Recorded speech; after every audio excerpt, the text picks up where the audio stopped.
പ്രതിസന്ധികൾ ജീവിതത്തിൽ സഹജമാണ്. പ്രതിസന്ധികൾ കടന്നു വരുമ്പോൾ നമുക്കെതിരെയുള്ള മനുഷ്യൻ്റെ പ്രതികരണങ്ങളും വൈവിധ്യമാണ്.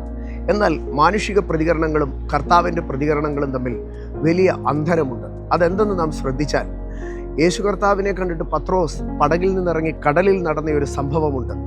ആ സംഭവത്തിൽ പത്രോസ് കടലിൽ മുങ്ങിത്തുടങ്ങുകയാണ്. കടലിൽ പത്രോസ് മുങ്ങിത്തുടങ്ങുമ്പോൾ ശിഷ്യന്മാർ പടകിലിരുന്ന് പറഞ്ഞു കാണും, എന്തോ ഒരു ആവശ്യമില്ലാത്ത കാര്യത്തിനാണ് ഈ മനുഷ്യൻ എടുത്തു ചാടിയത്. ഒത്തിരി അഭിപ്രായങ്ങൾ ഉണ്ടായിരുന്നേക്കാം.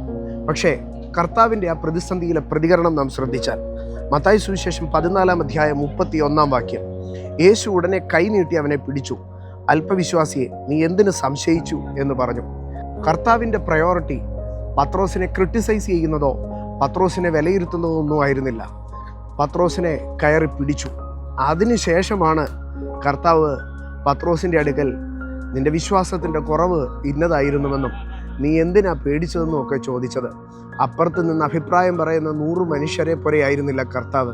കർത്താവിൻ്റെ പ്രയോറിറ്റി ഒന്ന് മാത്രമായിരുന്നു, പത്രോസിനെ മുങ്ങാതെ വണ്ണം വല്ല വിധേനയും പിടിച്ചെടുക്കുക എന്നുള്ളത്. ഇതാണ് പ്രതികരണങ്ങളിൽ മനുഷ്യ പ്രതികരണവും കർത്താവിൻ്റെ പ്രതികരണവും തമ്മിലുള്ള വ്യത്യാസം. മനുഷ്യൻ ന്യായം പറയുമ്പോൾ കർത്താവിൻ്റെ പ്രയോറിറ്റി ന്യായമല്ല, ന്യായം പറയുന്നതല്ല, പകരമോ പിടിച്ചു നിർത്തുക, മുങ്ങിപ്പോകാതെ സംരക്ഷിക്കുക.